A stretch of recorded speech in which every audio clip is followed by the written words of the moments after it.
the red sun of Kepler-4, for to be cast long shadows across the mining facility as Dongwu. Kim checked the daily reports on his tablet. The numbers looked good. His team had extracted more rare minerals in the past month than any previous crew. But something felt wrong. Very wrong. 3 workers had gone missing in the last 2 weeks. First, it was Chan Ho from the night shift. Then Mira from the geology team. Yesterday, it was old Byung-soo, who had worked the mines for 15 years. All of them had simply vanished without a trace. Dongwu walked through the main corridor. Of the research outpost, the facility was small but well built. It housed 23 humans who had come to this distant planet to mine its valuable crystals. The work was hard, but the pay was excellent. Most workers stayed for 2 years before returning to Earth with enough money to live comfortably. He found So-young Park in her laboratory. She was looking at something under her microscope with intense focus. So-young was the team's xenobiologist. Her job was to study the local plants and animals to make sure they were safe for humans. Any news about the missing workers? Dung asked So-young, looked up from her microscope. Her face was pale and worried. I found something strange near the mining site where Chen-ho disappeared. She showed him several photographs on her computer screen. The images showed deep claw marks. In the metal walls of the mining tunnel, the marks were too big to be made by any known animal on this planet. These cuts go through reinforced steel like it was paper, So-young said. Whatever made these marks has claws harder than diamond. Dongwu studied the images carefully. Each claw mark was about 6 inches long and perfectly clean. No tool could make cuts this precise. This had to be from a living creature. Have you told Taemin about this? Dongwu asked. Tae-Min Lee was their security chief. He was a former military man who had served in 3 different planetary conflicts before taking this job. If anyone could handle a dangerous animal, it would be Taemin. I sent him the photos an hour ago, So-young replied. He's checking the perimeter sensors now. Dongwu left the laboratory and headed to the security office. He found Taemin staring at multiple computer screens, showing feeds from cameras. Around the facility, the security chief looked frustrated. The cameras show nothing, Taemin said without looking away from the screens. But something is definitely out there. The motion sensors keep triggering in the east sector, but when I check the footage, there's nothing visible. Maybe the sensors are broken, Dongwu suggested. Tae-Min shook his head. I tested them this morning. They work perfectly. Whatever is triggering them knows how to avoid the cameras. This news made Dongwu even more worried. An animal that could cut through steel and avoid security cameras was not just dangerous, it was intelligent. I'm calling a team meeting, Dongwu decided. Everyone needs to know about this. An hour later, all 20 remaining workers gathered in the main meeting room. Dongwu explained about the missing people and the strange claw marks. He could see fear growing in their faces as he spoke. Haijin Choi, their communications officer, raised her hand. Should we contact Earth and request evacuation? The next supply ship isn't due for 6 weeks, Dongwu replied, and it would take 3 months for an emergency rescue ship to reach us. What about the mining shuttles? Asked Junho Naum, the youngest member of their team. Could we use them to escape? Taemin answered this question. The shuttles can only reach orbit. They don't have interstellar engines. We would die in space before any ship could find us. The room fell silent. Everyone understood their situation now.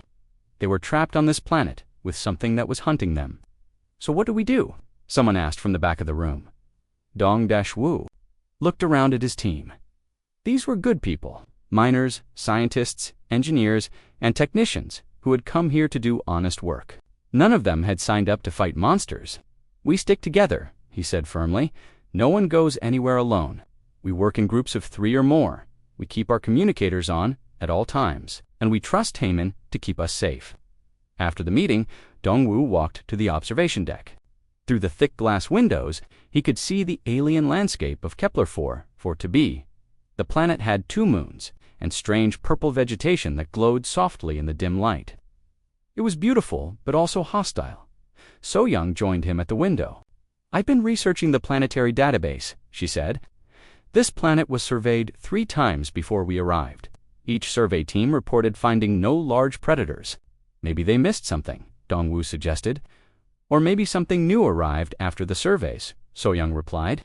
There are stories about creatures that travel between planets, hunters that follow mining operations and space traffic. Dongwu had heard such stories too. Most spacers dismissed them as myths. But standing here on this isolated planet with 3 people already missing, the stories didn't seem so impossible anymore. That night, Dongwu had trouble sleeping. The facility's life support systems made soft humming sounds, but occasionally he heard other noises, scratching sounds from outside the walls, footsteps that seemed too heavy to be human.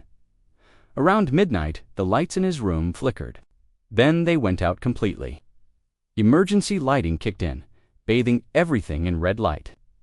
Dongwu grabbed his communicator and called the control room. "Junho, what's happening with the power?" "Someone cut the main power cable outside." Junho's voice crackled through the communicator. "I'm switching to backup generators now. Don't go outside to fix it," Dongwu ordered. "Wait until morning when we can go together." "Understood," Junho replied, but Dongwu knew that whatever was hunting them had just sent a message. It could cut their power any time it wanted. It could probably break into the facility if it chose to. The fact that it hadn't done so yet meant it was playing with them. The next morning, Taemin organized a team to inspect the damaged power cable. What they found made everyone's blood run cold. The thick armored cable had been cut cleanly through, but more disturbing were the marks. Left in the ground nearby, footprints. Each one was over a foot long, with deep claw marks at the toes. The prints showed that whatever made them walked on 2 legs like a human, but was much larger and heavier. "It's been watching us," Taemin said grimly. "These prints circle the entire facility. It knows exactly where we are and what we're doing." Dongwu stared at the alien footprints. His mining experience had taught him to solve problems with logic and planning. But this situation was beyond anything he had ever faced. They were dealing with something that was stronger, smarter, and more dangerous than any human. For the first time since arriving on Kepler 44 to beat Dongwu, wondered if any of them would survive to see Earth again. High above the human facility, Kethvar crouched motionless on a rocky cliff. The creature's 8-foot frame was perfectly still as it watched the tiny figures moving below. Its reptilian eyes could see clearly in the dim light of the red sun. Every movement of the humans was being studied and remembered. For 3 days, Kethvar had been observing these strange new prey. They were unlike any species it had hunted before. Most creatures either fled immediately when they sensed a presence or died quickly in the first attack. But these humans had done neither. Instead, they had changed their behavior. They no longer worked alone. They carried communication devices and checked in with each other every few minutes. They had POSTED guards at every entrance to their facility. Most interesting of all, they had started setting traps. Kethvar tilted its massive head as it considered this puzzle. In over 200 years of hunting across the galaxy, no prey species had ever tried to trap a Vorthok. The very idea should have been impossible. Prey did not hunt the hunter. The creature's thoughts were interrupted by movement below. 3 humans had emerged from the main building. Kethvar recognized them from its previous observations. The female with the scientific equipment, the male with military bearing, and their leader who made the decisions. Saw Young Park carried a large scanner as she walked toward the mining tunnels. Tom and Lee followed close behind with a weapon ready. Dongwu Kim stayed between them, constantly looking around for signs of danger. Kethvar could have killed all 3 easily. Its natural speed and strength far exceeded anything these weak creatures possessed. But the Vorthok had learned patience over many successful hunts. Fear was just as effective as death, sometimes more so. That the alien predator moved silently along the cliff face. Its claws found perfect grip in the stone as it paralleled the human's movement. When they stopped to examine something, Kethvar stopped too. When they moved forward, it moved with them like a shadow. Down below, Soyoung was taking readings with her scanner near the spot where Chen-Ho had disappeared. The device beeped softly as it detected traces of biological material. "I'm getting strange readings," she said quietly to her companions. "There are protein fragments here that don't match any known species in the database." Taemin kept his weapon pointed toward the rocky hills around them. His military training told him they were being watched, but he couldn't see their observer. "How long would it take you to analyze the proteins?" Dongwu asked. "A few hours in the lab," Soyoung replied. "Maybe I can figure out what we're dealing with." Then let's get back to the facility, Taman said. Standing out here makes us easy targets. As the humans walked back toward there, building Kethvar made its first direct move. It picked up a large stone and threw it with tremendous force. The rock crashed into the ground just 20 feet ahead of the humans. All 3 humans immediately took defensive positions. Taiman raised his weapon and scanned the hills. So-young and Dongwu crouched low and looked for cover. Their reaction time was faster than most species Kethvar had encountered. Did you see where that came from? Dongwu whispered. Negative, Taiman replied, but whatever threw it has incredible strength. That rock weighs at least 50 pounds. Another stone crashed down, this time behind them. Then another to their left. The humans found themselves surrounded by falling rocks, but none of the stones actually hit them. Kethvar was demonstrating its accuracy while showing restraint. It's playing with us, So-young realized. If it wanted us dead, we would be dead already. The 3 humans moved quickly back to the safety of their facility. Once inside, they immediately called a meeting with the remaining team members. We're dealing with something highly intelligent, So-young explained to the group. It threw those rocks to show us it could hit us any time it wanted. This creature is studying us just as much as we're trying to study it. Haijin looked up from her communication console. I've been monitoring all frequencies. There's been some kind of signal interference for the past week. Very faint, but consistent. What kind of signal? Dongwu asked. It's not like anything in our databases, Haijin replied. The pattern is too complex to be natural, but it's not following any known communication protocol either. Taman had been thinking about their tactical situation. If this thing is as smart as we think, then it's probably been watching us since, before the first person disappeared. It knows our routines, our weaknesses, our numbers. So, what's it waiting for? Junho asked, nervously. Maybe it enjoys the hunt more than the kill, Taiman suggested. Some predators like to play with their food.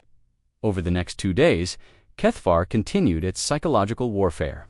It would appear briefly at the edge of the camera range, just long enough for the humans to see it, then vanish again.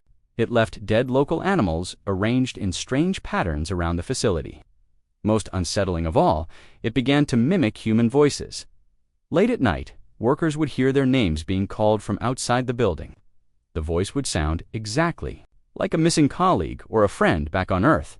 But when they checked, no one was there. It's learning our language, So-young realized, after analyzing recordings of the fake voices. And it's getting better at copying our speech patterns.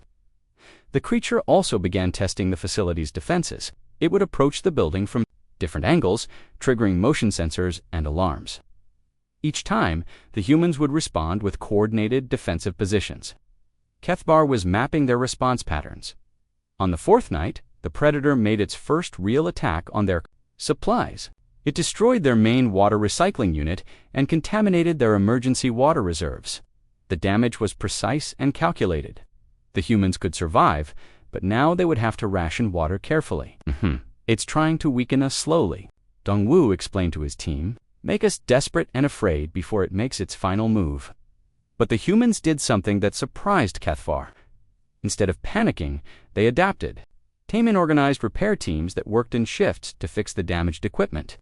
So-young found ways to purify the contaminated water using laboratory chemicals. Haijin rigged backup communication systems in case their main array was attacked. Importantly, they began working together more efficiently than before. The constant threat had united them into a single team with a common goal: survival. From its observation post, Kethvar watched these developments with growing confusion. Every other species it had hunted had become weaker and more chaotic under pressure. These humans were becoming stronger and more organized. The creature began to feel something it had never experienced before, a tiny seed of uncertainty. For the first time in its long hunting career, Kethvar wondered if it had chosen the wrong prey. Tomorrow, it would escalate its attacks and remind these strange creatures why the galaxy feared its species. The hunt would continue until only one side remained alive. The attack came at dawn when the red sun was just beginning to rise over the rocky horizon. Kethvar had spent the entire night circling the human facility, looking for the perfect moment to strike. The creature had grown tired of playing games. It was time to show these strange prey what a real Vorthok could do. Inside the facility, Junho Gnome was working the early morning shift in the communications room. The young technician had volunteered for the dangerous hours when most attacks happened. He wanted to prove he was brave enough to help protect his friends. Junho was monitoring the security cameras when the lights suddenly went out.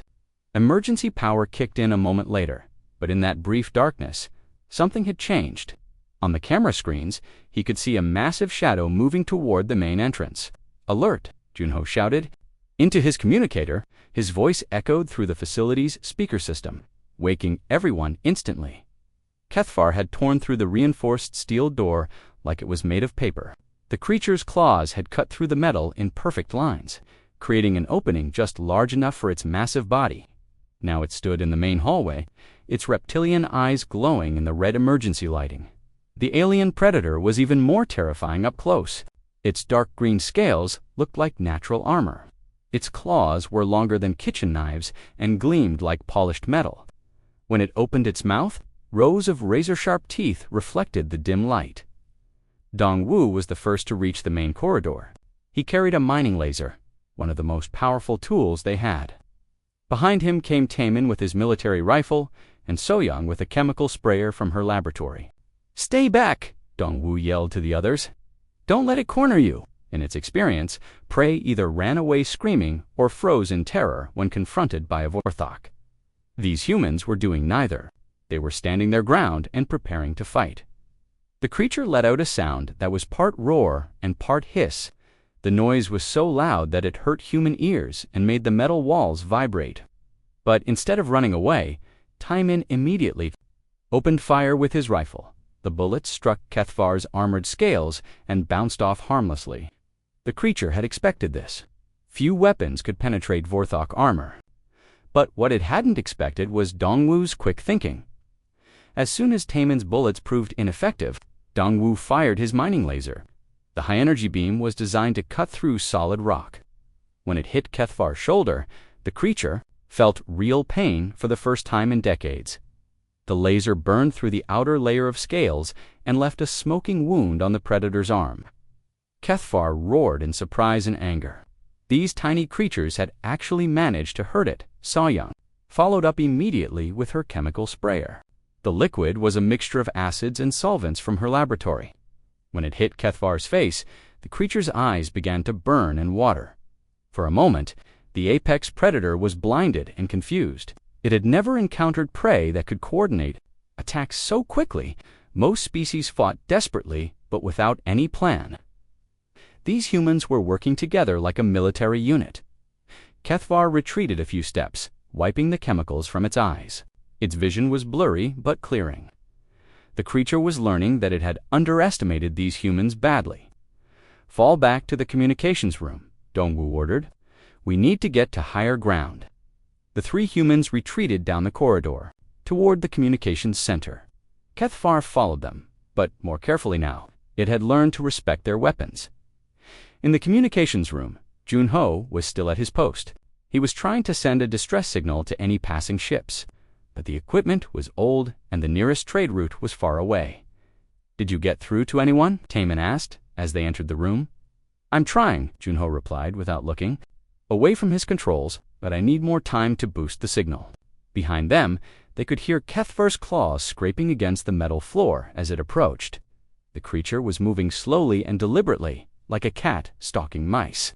"The door won't hold it," Taemin said, looking at the thin metal barrier. "We need another way out." Soyoung was examining the room's layout.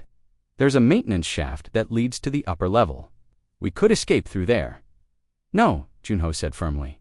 "I need to stay here and keep transmitting. If I can get a signal out, maybe someone will come to help the others." Dongwu looked at the young technician with surprise.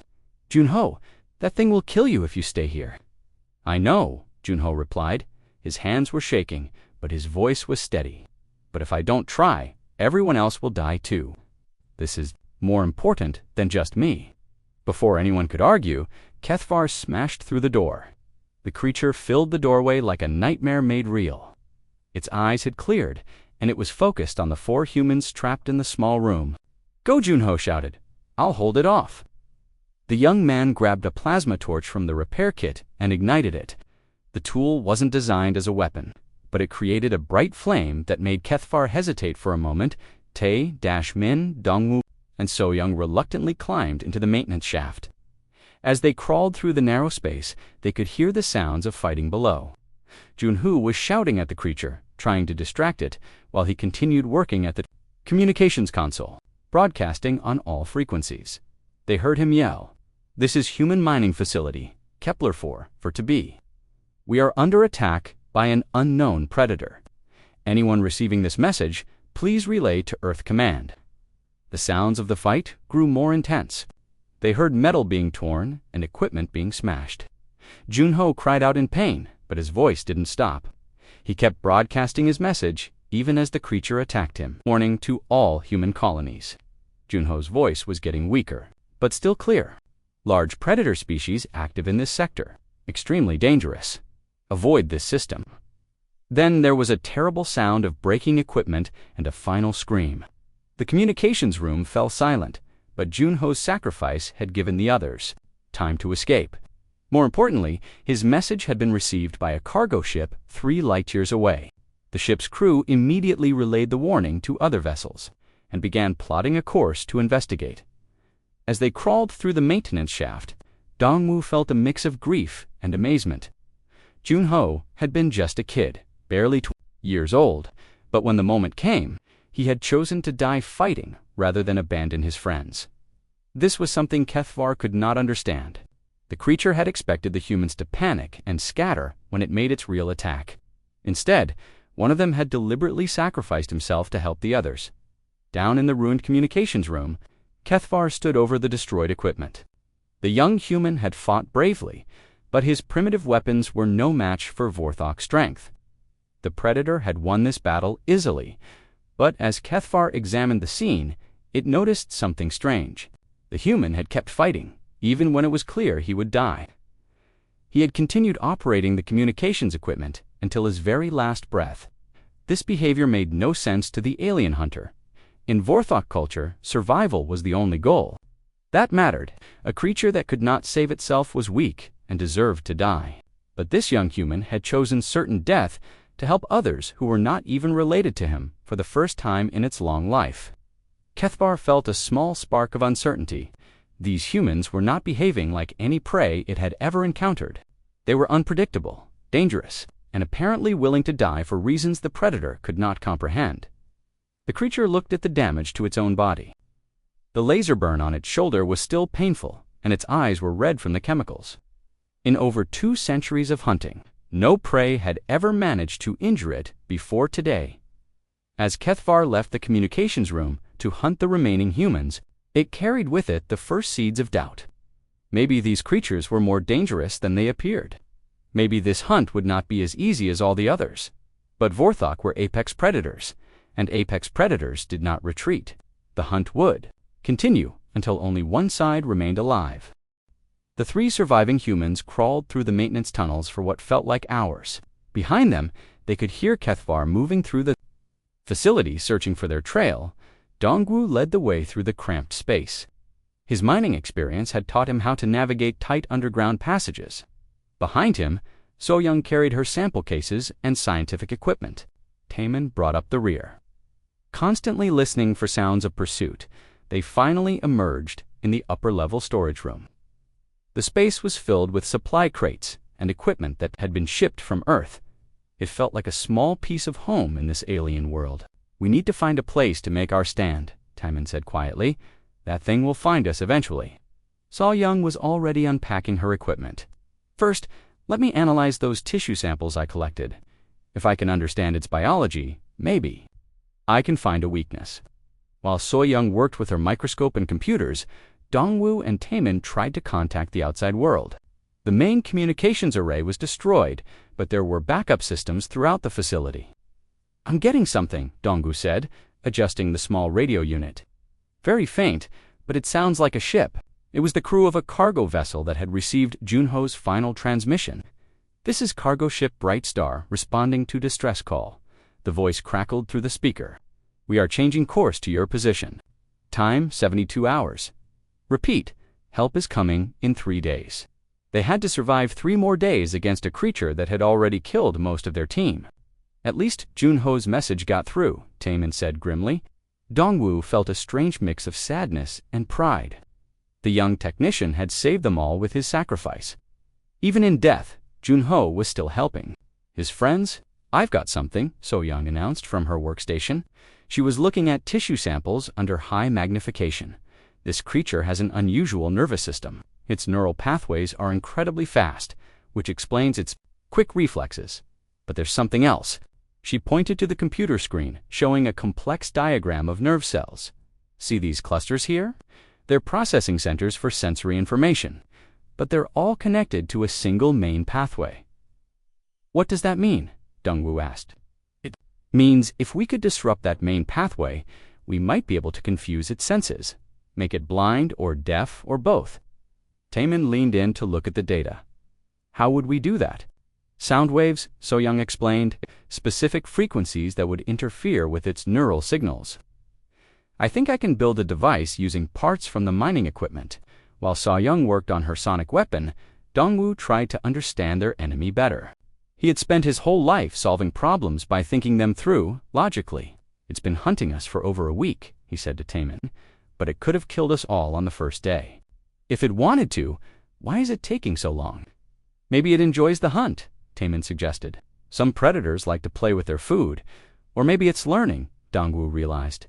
"Every time it attacks us, we do something it doesn't expect. We fight back instead of running. We work together instead of panicking. We sacrifice ourselves for others." Down below, Kethvar was indeed learning. The creature had searched the entire lower level of the facility, but found no trace of the remaining humans. They had vanished like ghosts, which should have been impossible. For such large, clumsy creatures, the alien predator was beginning to... They didn't follow the normal rules of survival. They made choices that defied all logic. The young one had died to help the others escape. This made no sense to Kethvar. In the natural world, the weak died so the strong could live. But this human had been willing to die for creatures that weren't even his offspring. Kethvar examined the destroyed communications room again. The equipment was completely ruined, but the human had succeeded in sending his message. Even in defeat, the prey had achieved something important. This disturbed the alien hunter more than it wanted to admit. For the first time in its long career, Kethvar wondered if it truly understood the creatures it was hunting. Meanwhile, in the storage room, So-young had made a breakthrough. She had combined several pieces of mining equipment into a crude but powerful sonic generator. The device could produce sound waves at frequencies that should disrupt the creature's nervous system. "It's not pretty," she said, showing them the cobbled-together machine, "but according to my calculations, it should work." The device was about the size of a briefcase and covered with exposed wires and blinking lights. It looked like something a mad scientist would build, but So-young was confident in her work. "How close do we need to get to use it?" Taemin asked. "About 30 feet, So-young replied. "The sound waves lose effectiveness over distance." 30 feet. They would have to let the creature get close enough to kill them before they could. Use their weapon. It was a desperate plan, but it was their only chance. "There's something else we need to consider," Dongwu said. "Even if we defeat this thing, there might be others." Junho's message warned about a dangerous predator species in this sector. "One problem at a time," Taemin said.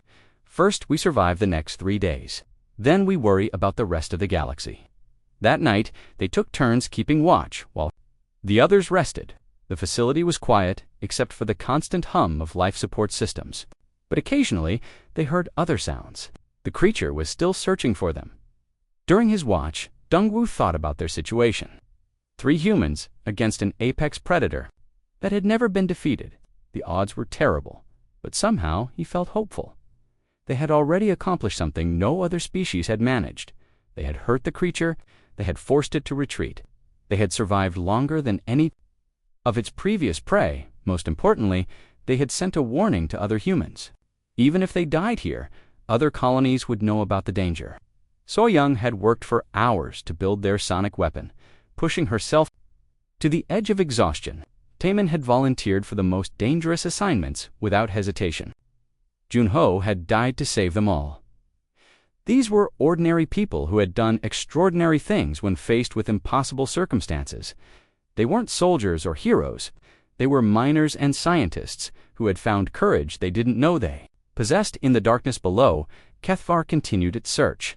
But the creature was no longer certain of victory. These humans had shown abilities that defied everything the predator thought it knew about prey behavior.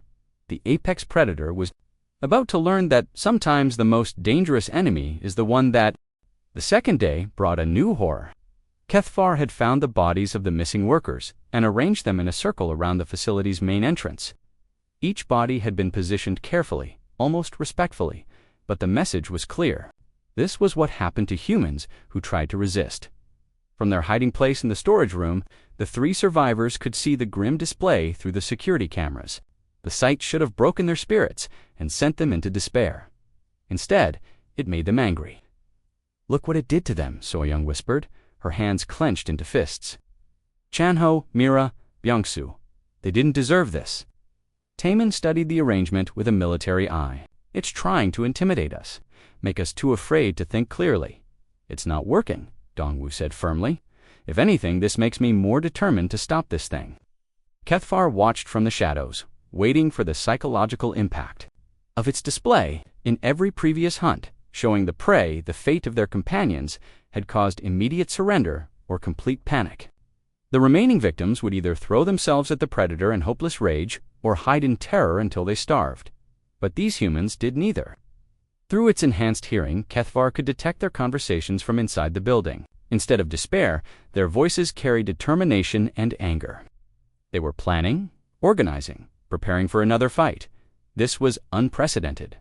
No prey species had ever responded to intimidation with increased resistance.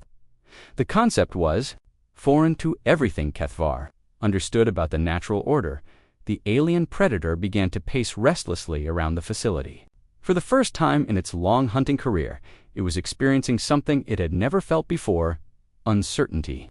Not fear, exactly, but a growing doubt about the outcome of this hunt. Inside the storage room, So-young was making final adjustments. To her sonic weapon, the device hummed softly as she tested its frequencies against small samples of the creature's tissue. "The neural disruption should cause temporary paralysis," she explained to her companions, "but I've never tested it on a living subject this large.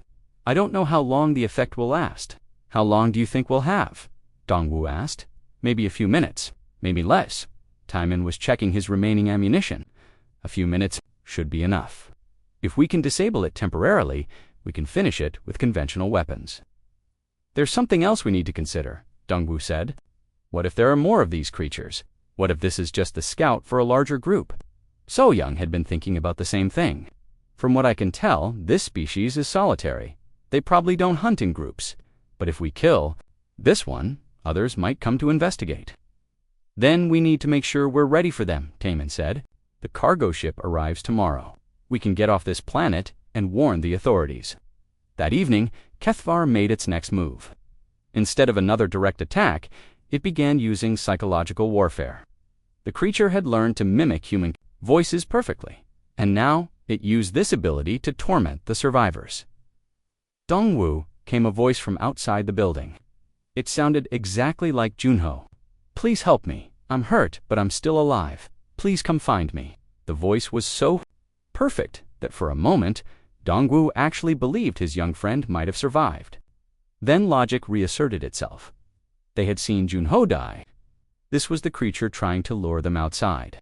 So-young called another voice, this one sounding like Mira from the geology team. "I found a way out. Come quickly before it finds us." The voices continued all night. Friends, family members, even people from Earth who couldn't possibly be on this planet. Kethvar had somehow accessed their personal communications and learned the names of everyone important to them. "Ignore it," Taemin told the others. "It's trying to break our minds before it breaks our bodies." But the psychological assault was taking its toll. By morning, all 3 survivors were exhausted and on edge. The constant stress of hearing the voices of dead friends was wearing down their mental defenses. Kethvar, meanwhile, was growing frustrated. Its psychological tactics had worked perfectly on every other species. Hearing the voices of their pack, members should have driven these humans into a frenzy of grief and confusion. Instead, they had adapted to this threat as well. They ignored the false voices and continued planning their defense. Their mental resilience was as impressive as their physical coordination. The alien predator was beginning to understand that it had seriously underestimated these creatures. They possessed qualities that went beyond simple survival instincts. They could overcome fear, grief, and despair through sheer force of will. On the morning of the third day, HFY decided to end the hunt once and for all. No more games, no more psychological warfare. It would use its full strength to crush these defiant prey and restore the natural order. The creature began its final assault by tearing through the facility's outer walls. Its claws cut through metal and concrete like they were soft clay. Within minutes, it had created multiple entrances to the building. "It's coming," Taman announced, watching the security monitors. Multiple breaches on all levels. The three humans moved to their predetermined position in the main corridor. They had chosen this spot because it offered good visibility and limited the creature's options for attack. So-young's sonic weapon was fully charged and ready. "Remember the plan," Dongwu said to his companions. "Let it get close, then hit it with the sonic disruptor. Taman finishes it while it's paralyzed." "What if the sonic weapon doesn't work?" So-young asked. "Then we improvise," Dongwu replied. "We've come this far. We're not giving up now." HFY entered the main corridor like a force of nature. The creature's full height and bulk filled the space, making it seem even more massive and threatening. Its reptilian eyes fixed on the three humans with predatory focus. But something was different about this encounter. For the first time, HFY felt an emotion it had never experienced before. As it looked at the three small creatures standing defiantly in its path, the apex predator felt something that might have been fear. Not fear of death. HFY was confident in its physical superiority, but fear of failure, fear of the unknown, fear of creatures that refused to follow the rules of nature. These humans had already done the impossible. They had survived longer than any prey in Vorthok history. They had wounded an apex predator. They had shown courage in the face of certain death. What if they did the impossible again? For just a moment, HFY hesitated. In that brief instant of uncertainty, the creature that had terrorized the galaxy for centuries felt what its prey had always felt when facing a Vorthok. It felt afraid, but the moment passed quickly. HFY was still an apex predator, and apex predators did not retreat. With a roar that shook the entire facility, the creature charged toward the three humans for the final battle. The hunt was about to reach its conclusion, but for the first time in its long career, HFY was not certain who would emerge as the victor. The final battle lasted only minutes, but those minutes felt like hours to everyone involved. HFY charged down the corridor with the fury of a creature that had ruled the galaxy for centuries.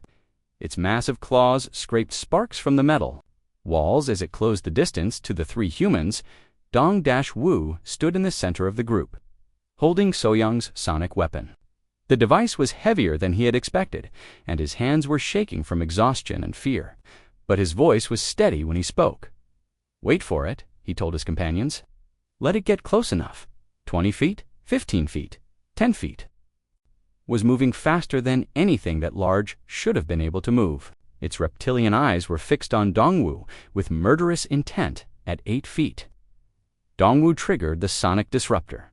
The device let out a sound that was barely audible to human ears. Creature's charge suddenly became a stumble, as its nervous system was overwhelmed by the specific frequency waves. HFY crashed to the floor, its massive body convulsing as the sonic waves disrupted its neural pathways. For the first time in over 200 years of hunting, the apex predator was completely helpless. Tae-Min stepped forward with his rifle, ready to end the creature's life. But as he aimed at HFY's head, something unexpected happened. The alien predator looked directly at him, and in its reptilian eyes, Taman saw something he had never expected to see. Intelligence, not just animal cunning, but true consciousness. The creature was aware of what was happening. It understood that it was about to die. And in that moment of understanding, it was not fighting or raging.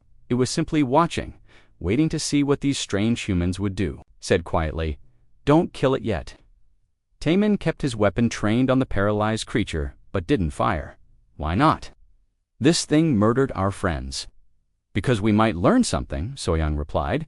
She approached Kethvar carefully, just out of reach of its claws. Look at its eyes. It's trying to communicate. Dongwu joined her, studying the fallen predator. What could it possibly want to tell us? Kethvar's mouth opened, and for a moment, only hissing sounds came out. Then, slowly, and with great effort, it began to speak in perfect human language. "Are not prey," the creature said, its voice deep and harsh, but clearly understandable. The three humans stared in shock. None of them had expected the creature to be capable of speech, let alone to use it in such a direct way. "What are you?" So-Young asked. Vorthok, Kethvar replied, the paralysis slowly wearing off. "Apex ... predator, have hunted for 2 centuries. Never ... never failed." "Until now," Dongwu said. "Until now," the creature agreed. It was beginning to regain some movement, but it made no attempt to attack. "You fight ... differently. Do not run, do not surrender. Sacrifice ... for others." Taemin kept his rifle ready, but was fascinated despite himself. "Why are you telling us this?" Kethvar struggled to sit up, moving slowly to show it was not attacking. "Must understand. Why do you choose death ... for others?" So-Young thought about the question. "Because some things are more important than individual survival. We protect our friends, our families, our species." "Makes no sense," Kethvar said, but its tone was thoughtful rather than dismissive. "Strong should survive. Weak should die. Natural order." "Maybe for your species," Dongwu replied, "but humans are different. We survive by working together, by protecting each other. The young one who died, ... Jun-ho ... He saved us all by his sacrifice." Kethvar was quiet for a long moment, processing this information. "Your species ... will spread across galaxy. Other VORTHAK ... will come to hunt you. They will be ready for them," Taemin said firmly. "No," Kethvar said, surprising them all. "You do not understand. Vorthok are ... apex predators, cannot be defeated, cannot retreat, cannot ... cannot learn." "But you're learning right now," So-Young pointed out. This observation seemed to hit Kethvar like a physical blow. The creature's eyes widened as it realized the truth of her words. It was learning, it was adapting, it was doing things that went against every instinct of its species. "What have you done to me?" Kethvar whispered. "We showed you that prey can become predator," Dongwu said. "That the weak can defeat the strong, that there are things worth dying for." The cargo ship Bright Star had arrived early, drawn by the continued distress signals from the planet. Through the facility's windows, they could see the ship's landing lights as it descended toward the surface. "Help is here," Taemin said, but he didn't lower his weapon. Kethvar looked toward the windows, then back at the three humans. "I could kill you all before your help arrives." "Yes," Dongwu agreed. "You probably could. But I will not," Kethvar said, the words sounding strange in its mouth. "This hunt ... is over. You have won." The creature slowly stood up, its massive form towering over the humans. But instead of threatening them, it backed away toward the hole it had torn in the wall. "I will warn ... other VORTHAK ... species," it said. "Some will not listen. Some will come anyway. But I will tell them, humans are not prey. Humans are something else." "What will you do now?" So-Young asked. Kethvar paused at the opening in the wall. "Do not know. For 2 centuries, only knew hunting. Now ... The creature seemed lost, confused by its own thoughts. "Maybe you could learn to do something other than hunt," Dongwu suggested. "Maybe you could choose to be something other than a predator. Choose." Kethvar repeated the word as if it were foreign. "Vorthok do not ... choose. Vorthok simply are." "We all have choices," So-Young said. "Even apex predators." Kethvar looked at her for a long moment, then nodded slowly. "Perhaps, I will learn about choices." The creature turned to leave, then paused one more time. "The young one ... Junho he died. With honor, his sacrifice will be remembered." With that, Kethvar disappeared into the alien night, leaving the three humans alone with their thoughts and their victory. An hour later, the rescue team from the Bright Star found them in the damaged facility. The ship's captain, a grizzled veteran named Captain Hayes, listened to their story with growing amazement. "You're telling me you defeated a Vorthok?" he said. "That's impossible. No one has ever survived a Vorthok encounter." "We didn't just survive," Taman said. "Made it question everything it believed about predators and prey." "The creature is gone," Captain Hayes said, checking his ship's sensors. "My crew detected a small vessel leaving the planet's orbit about an hour ago. Her samples and research data for transport. This information needs to get to Earth immediately. Other colonies need to know about Vorthok weaknesses. More importantly," Dongwu added, "they need to know that these creatures can be reasoned with there, not just mindless killing machines." As they prepared to leave Kepler-4 to B, the three survivors took one last look at the mining facility that had been their home and battlefield. They had lost good friends here, but they had also accomplished something unprecedented. They had taught an apex predator that prey could fight back, that sacrifice could be strength, that sometimes the greatest victory comes not from killing your enemy, but from changing them. 6 months later, reports began coming in from across the galaxy. Sightings were decreasing. Several planned attacks on human colonies had been called off without explanation. Most surprising of all, there were unconfirmed reports of Vorthok individuals seeking peaceful contact with other species. The change was slow, but it was real. An entire species of apex predators was learning to question their nature, to consider choices they had never imagined possible. And somewhere in the depths of space, Kethvar continued its journey, no longer hunting, but searching for something it had never sought before: understanding. The galaxy would never be the same. Humanity had not just survived an encounter with the ultimate predator. They had shown that even the most fearsome creature could learn, could change, could choose to be something more than what nature had made it. In the end, the greatest lesson was not that humans were unafraid of death. It was that humans were unafraid of life and all the difficult choices that came with it. The apex predator had feared nothing until it encountered humanity. Now it had learned to fear something far more powerful than death: the possibility of change.